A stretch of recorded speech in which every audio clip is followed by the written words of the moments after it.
업체는 실측을 해야 정확한 견적이 나올 것이라 얘기할 것입니다.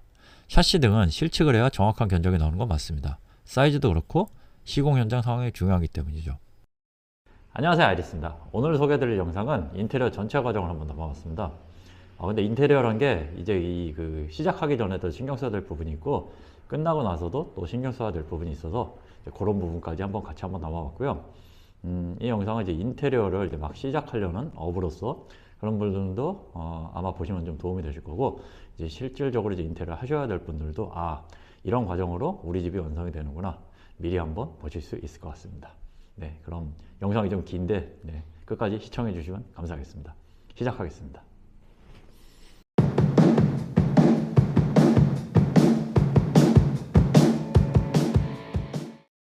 먼저 인테리어 전체 과정입니다. 현장 실측부터 입주 AS까지 과정이 좀 많이 있죠.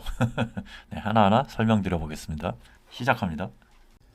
먼저 현장 실측입니다. 실측을 자주 가는 것은 불편한 일입니다. 인테리어를 상담하러 가시기 전 먼저 부동산에 연락하셔서 인테리어 하실 집을 방문하시고 미리 사진을 찍어 오시는 게 상담에 큰 도움이 됩니다. 보통 짐이 많고 정리가 안 된 곳이 많으므로 대놓고 찍기보다는 적당히 눈치껏 찍어 오시면 됩니다. 주로 찍어 오실 부분은 거실과 주방이고, 발코니는 보통 짐이 많으므로 창 사이즈 정도만 확인되게끔 찍어 오시면 좋습니다. 화장실을 올철거할지 덧방을 할지 기준은 벽체를 두들겨 봐서 확인하는 게 좋습니다. 실측을 하실 수 있으면 주방, 가로 세로 재우시면 좋습니다. 거실은 재기가 힘드니까 대충 재시면 됩니다. 창호는 하실 수 있으면 대략이라도 재가지고 오시면 좋습니다. 두 번째, 업체 찾기입니다. 좋은 인테리어 업체 찾는 법은 인테리어를 했던 지인 소개나 블로그, 유튜브, 인스타 등에서 알아보시는 방법이 있고, 지역 맘카페에서 평이 좋은 업체를 알아보시는 게 좋습니다.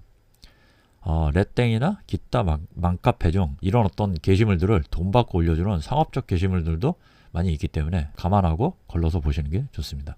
이런 커뮤니티에서 알아보실 때 제가 전에 영상에서 말했듯이 쪽지 위주로만 영업을 하고 포트폴리오나 사무실이 불분명한 경우는 조심을 하시는 게 좋습니다. 방문 상담입니다. 이제 실제로 발품을 팔아서 업체랑 미팅을 하셔야 합니다. 방문 상담 시 필요한 건 현장 사진과 특히 단위세대 평면도가 있으면 좋습니다. 단위세대 평면도는 관리실 또는 소유권이 이전됐으면 구청, 건축가에서도 복사가 가능합니다. 이런 평면도가 있어야 확장 시 벽체 철거 유무나 주방 레이아웃을 잡을 때 매우 유용합니다.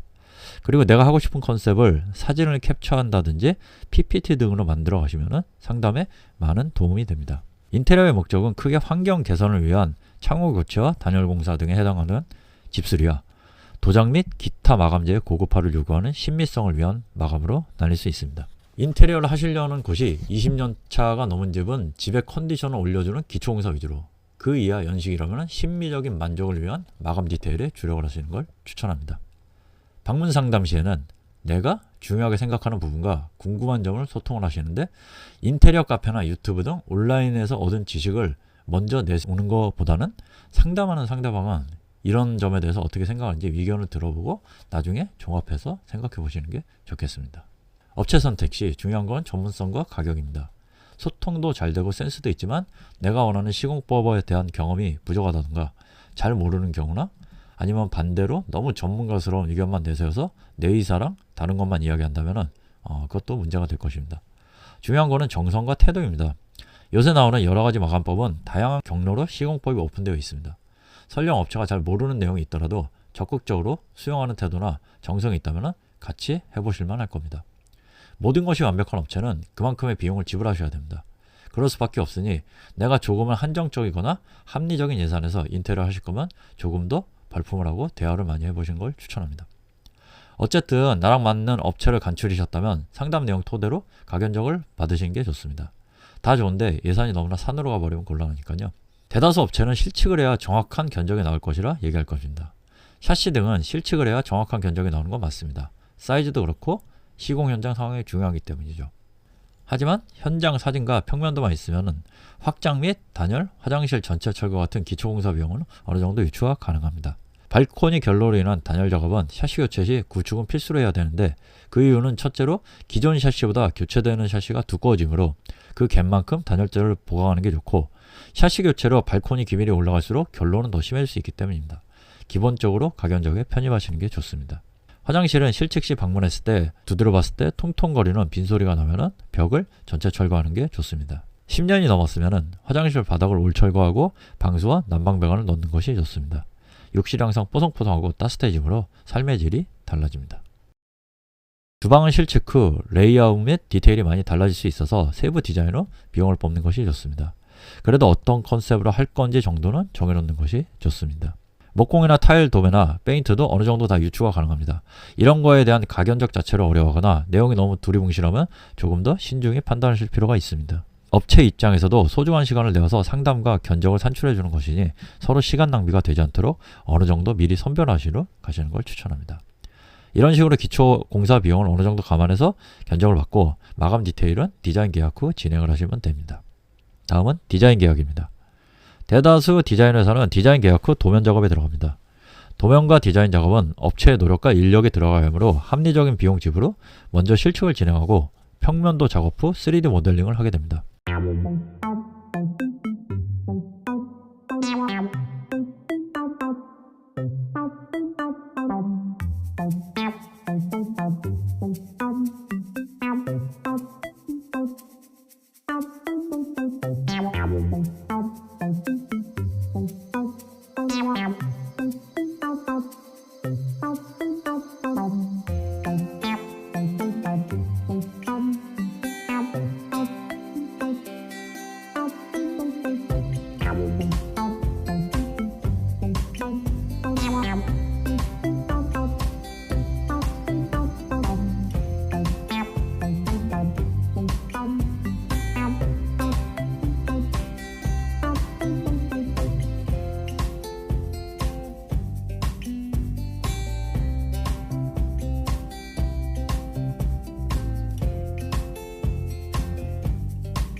다음은 시방서 작업입니다. 3D 모델링을 토대로 세부 디테일을 완성하고 자재를 고르고 자재의 시공법을 결정하게 됩니다. 그리고 시방서가 다 완성된 후 완성된 시방서를 토대로 견적을 산출하고 본계약을 하시면 됩니다. 공사에 있어서 가장 중요한 건 도면이고 시공을 하는지 안 하는지 어떻게 하는지의 기준이 되므로 업체와 고객 모두 꼼꼼히 체크를 하셔야 합니다. 대다수 인테리어 공사의 문제는 도면의 부재에서 오는 소통의 문제이고 그에 따른 비용 상승이 갈등의 원인인 경우가 많습니다. 고객 입장에서는 계속 비용이 올라가야 되고 업체 입장에서도 무상으로 해주는 건 한계가 있기 때문입니다. 현장 미팅입니다. 이사 후 당일 현장 미팅을 하는 게 좋습니다. 현장 미팅 때는 시방서를 현장에 대입해서 고객과 검토를 합니다. 각종 안내문, 특히 심한 소음 일정을 공지합니다. 짐이 다 빠지고 주방과 가구 들어가는 것 실측을 합니다. 곰팡이 등 특이사항을 점검합니다. 현장 체크 후 시방서나 견적에 누락된 공사 내용이 없는지 다시 한번 확인하고 있을 시에는 비용 협의 후 공사 진행 여부를 결정합니다. 사다리 사용 시 사다리 일정을 미리 관리실에 통지해서 협조를 받는 게 좋습니다.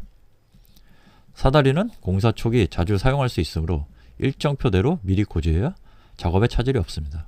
동의서를 받으면서 혹시 공사 중 특별히 소음을 피해야 하는 시간이 없는지 확인을 합니다. 특히 위아랫집의 특이사항을 체크합니다.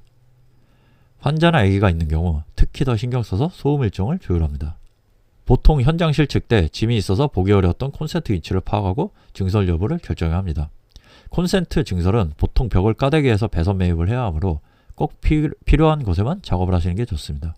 아래 사진은 제가 현장에 처음 갔을 때 타업체에서 보양해 놓은 사진입니다. 엘베 보양은 비용이 들더라도 성의껏 해야 입주민들의 민원을 줄일 수 있습니다.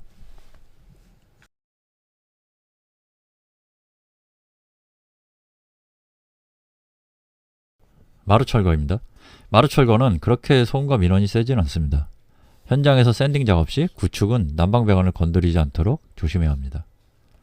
싱크 대비 가구 아래 부분은 나중에 다시 한번 철거를 해야 돼서 일정을 미리 잡아 놓으면 좋습니다.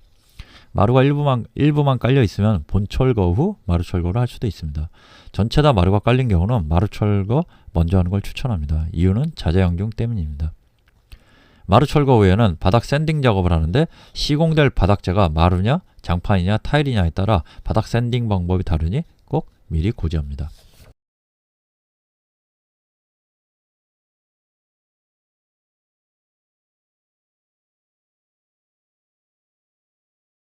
본철거입니다. 가장 어려운 단계입니다. 철거 공정 때는 무조건 현장에 관리자가 있어야 합니다. 먼저 철거 전 정확한 도면으로 현장 철거 상황을 미리 기재해 둡니다. 지침대로 철거 반장님과 하나하나 확인합니다. 본철거 시작하면서부터는 소음이 시작되므로 현장의 관리자가 꼭 상주해야 합니다. 특히 폐기물 반출 시 현관문을 열어놓는 경우가 많으므로 먼지와 그로 인한 민원의 주 요인입니다. 꼭 현장 관리자가 현관문을 지켜야 합니다. 코로나 이후 철거 폐기물이나 자재 양중은 사다리를 쓰시는 걸 추천합니다. 엘리베이터를 같이 이용하는 입주민들은 아무래도 짜증이 날 수밖에 없습니다. 엘베 사용 시 엘베 주변에, 특히 1층 주변에 폐기물을 조심해서 다뤄야 합니다. 튀어나온 목 같은 거에 찍히면 크게 다치기 때문입니다. 오후 4시쯤부터는 초등생들이 오는 시간이므로 이때는 각별히 주의를 해야 합니다.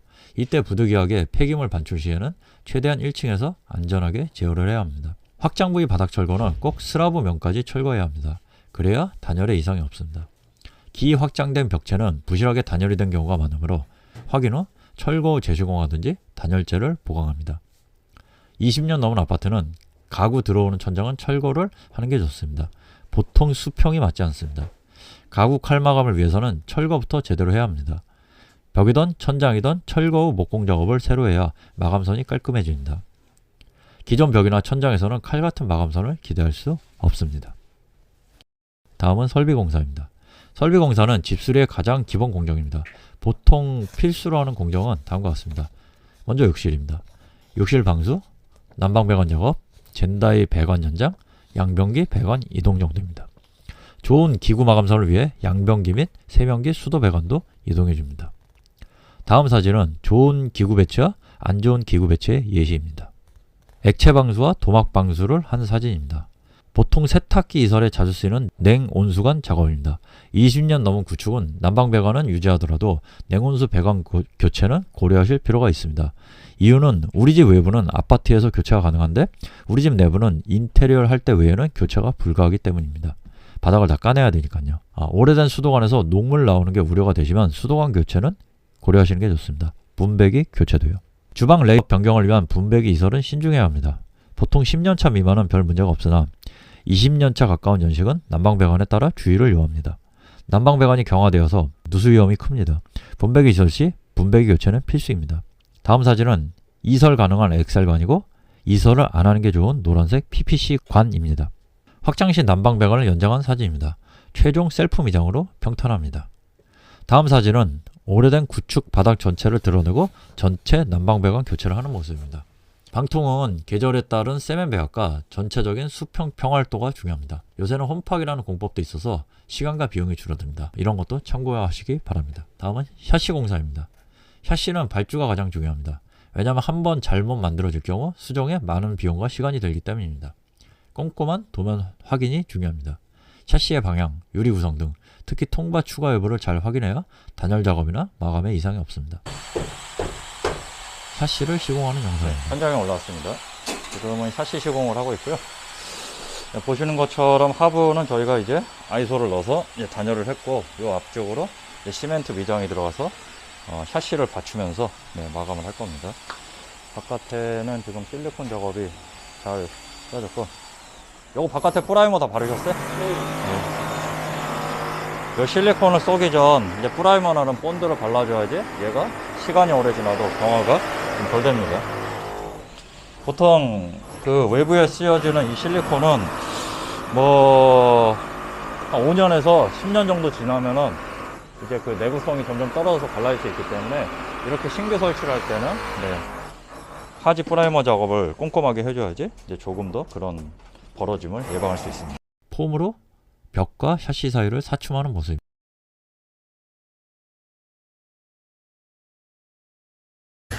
주방 시스템 창호의 모습입니다. 네, 지금 주방 창호는 시스템 9 시스템 창호를 설치했습니다.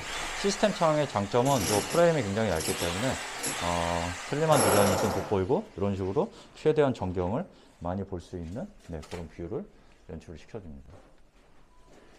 일반적인 창호보다 훨씬 고급지고 세련된 느낌을 줄 수 있습니다. 이런 식으로 개폐가 가능하고요. 다음은 시스템 에어컨 공사입니다. 모두 다 하는 건 아니지만 시스템 에어컨은 요새 인테리어 할 때 많이들 선택하시는 옵션입니다. 시스템 에어컨은 선배관 작업이 중요하므로 샤시 시공대에 들어오는 게 좋고 전기 작업과 협업이 이루어져야 합니다. 시스템이나 최근 투인원 에어컨은 분전하면서 실외기로 1차 전기가 나가야 되는데 이 작업은 보통 인테리어 전기 작업자가 해줘야 합니다. 이에 관련된 비용은 고객이 에어컨과 별도로 부담을 하셔야 합니다. 시스템 에어컨은 구축은 스프링쿨러가 있는 16층부터 단위 내려오지 않습니다. 스프링쿨러가 없는 경우와 있는 경우의 차이입니다. 배관 작업 시 물 호스 각도가 잘 나와야 나중에 누수 화자가 없습니다. 실외기는 사전에 위치 협의를 꼭 잘 해야 합니다. 사전 도면 작업을 완벽히 해놔야 두 번 작업을 하지 않습니다. 다음은 공사입니다. 전기공사는 기구 교체, 차단기 교체, 신규 입선, 콘센트 이설 및 증설이 중요한 작업입니다. 사전에 조명 계획을 잘 협의해야 현장에서 불필요한 인건비 추가가 안 생깁니다. 입선 작업 중인 모습입니다. 벽 까대기 작업 중 사진이고요. 차단기 교체 후 사진입니다. 인터폰 공사입니다. 전기 작업 때 인터폰 이설 계획을 잡고 미리 랜선과 전기선을 이동해 줘야 합니다. 미리 이동 위치를 고객과 협의하는 게 중요합니다. 다음은 목공 공사입니다. 인테리어의 가장 중요 공정입니다. 목공은 기초 공정, 즉 천장 및 벽체의 수직 수평을 맞추는 것부터 가구 및 등박스 등 다양한 공간 연출에 필요합니다. 확장시나 외벽 단열 공사도 중요한 공정입니다. 전기 작업과 마찬가지로 디테일한 도면과 시안이 있어야 작업의 로스를 줄일 수 있습니다. 확장부 천장 단열 공사, 목공사 작업 영상입니다.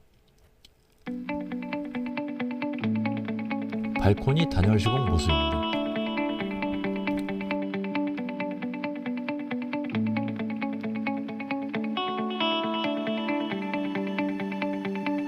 (1:1) 걸레바지를 제작하는 영상입니다. 다음은 필름 공사입니다. 인테리어 필름은 크게 샤시 리폼과 도어 및 가구 리폼에 많이 쓰였으나 최근에는 벽체 마감에도 많이 쓰이는 편입니다. 필름의 장점은 도장보다 저렴하게 무문선 작업이 가능합니다. 유지보수에도 좋고요.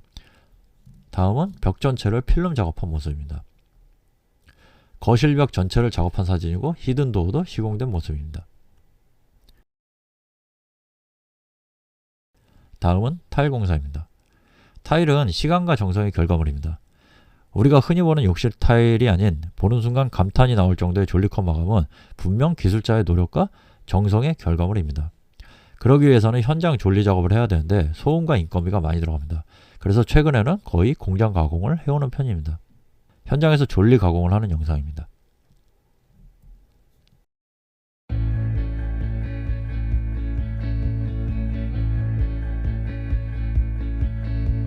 졸리컷으로 완성된 욕실입니다.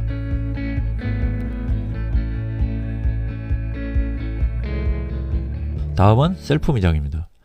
전체적인 완성도를 위해 꼭 필요한 공정입니다. 타일 작업 이후에 바닥 수평 점검을 하는 것이 좋습니다. 이유는 걸레바지가 돌아가 있으면 바닥 높낮이 고저를 확인하기가 용이하기 때문입니다. 보통 타일 마감 후 전체 청소를 하기에 이후에 작업하기가 수월합니다. 일반적으로 구석 주변이 내려와 있는 경우가 많아서 전체적인 보완을 해주는 게 좋습니다. 특히 방은 마르고 거실은 타일일 때 단차를 맞추는 용도로도 중요하게 쓰입니다. 다음은 돔 도기 세팅 공사입니다. 도기 세팅의 가장 중요한 점은 양변기 세팅입니다. 인테리어 전에는 괜찮은데 후에 악취가 나는 경우가 많습니다. 대다수가 양변기 세팅이 잘못돼서입니다. 요즘 많이 쓰는 치막 양변기는 시공이 까다롭습니다. 그로 인해 빈틈으로 냄새가 날 수 있으므로 시공에 주의해야 합니다. 휴지거리나 각종 기구의 위치는 세심한 소통이 필요합니다. 고급 공사는 SMC 천장보다 이노솔 천장이 좋습니다. SMC 천장 시공 모습입니다. 이노솔 시공 모습입니다. SMC 천장 작업 후 필름 랩핑을 한 모습입니다. 다음은 도장 공사입니다. 도장 공사는 기초 목공과 퍼티 작업의 결과물입니다. 위 두 가지 작업이 잘 되지 않으면 결과물은 좋을 수 없습니다. 그러기에 많은 시간과 정성이 필요합니다. 퍼티 작업 영상입니다.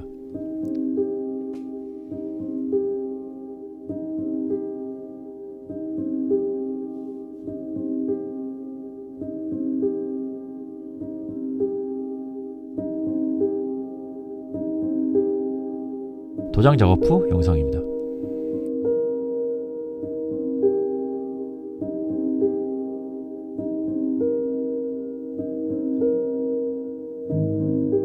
다음은 탄성 코트입니다. 가장 보편적인 발코니 마감 방법입니다. 수성 도장보다 마감이 좋고 저렴하지만 잘못 시공되거나 수분이 있을 경우 하자가 잘 나는 편입니다. 겨울철이나 번들거림이 싫을 경우는 세라믹 코트가 좀 더 보기 좋습니다. 세라믹 코트와 탄성 코트 사진입니다. 다음은 도배 공사입니다. 도배 역시도 사전 밑작업이 가장 중요합니다. 요즘에 많이 쓰이는 페인팅 느낌 벽지는 굉장히 얇고 예민하므로 시공에 많은 주의를 요합니다. 라인 조명은 박스 안쪽에 풀칠을 해야 마감이 깔끔합니다. 밑작업과 초배지를 시공한 사진입니다. 조명 및 기타 마감 공사. 각종 등기구를 치부합니다.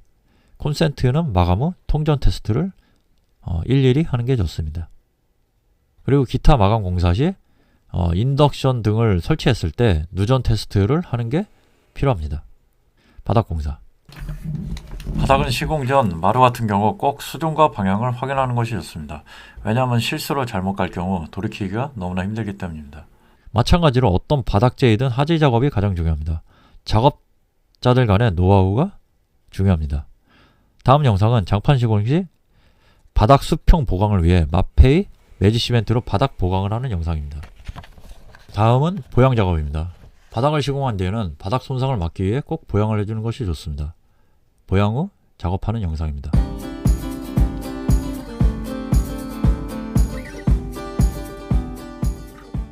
가구 공사입니다. 주방 가구가 작품이 되는 시대가 됐습니다. 깔끔한 가구 마감을 위해서는 무엇보다 기초 공사인 목공 작업을 통한 수직 수평이 중요합니다. 거기에 디테일한 가구 설계와 정성 어린 시공이 조화를 이루어 멋진 가구 마감이 나올 수 있습니다. 현장이라는 게 아무리 준비해도 완벽하기가 어렵기 때문에 시공자 간의 노력과 정성이 중요합니다. 다음은 잔마감 공사입니다. 주로 실리콘 보수가 중요합니다. 필요한 용도대로 조색 실리콘을 준비해서 시공하는 게 완결성에 좋습니다.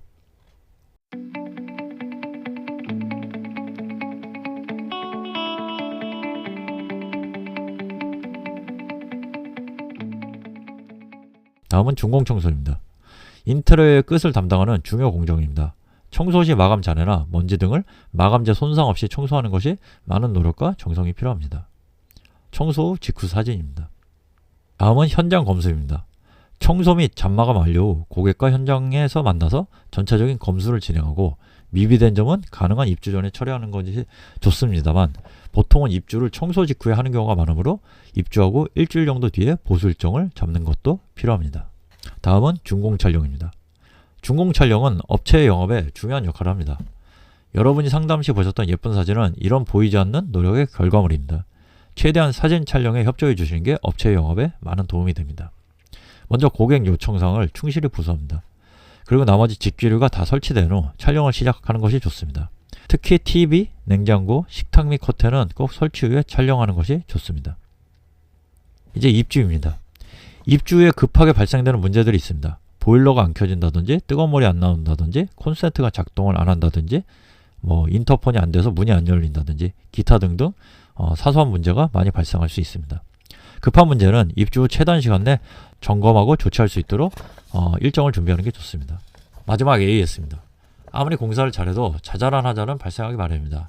이 타이밍에 업체는 다른 공사에 시작이 되었을 것이므로 물리적으로 많이 바쁜 시기입니다.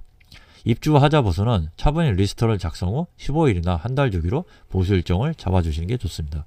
그래야 업체도 두 번, 세 번 안 가고 한 번에 깔끔하게 마무리를 해드릴 수 있습니다.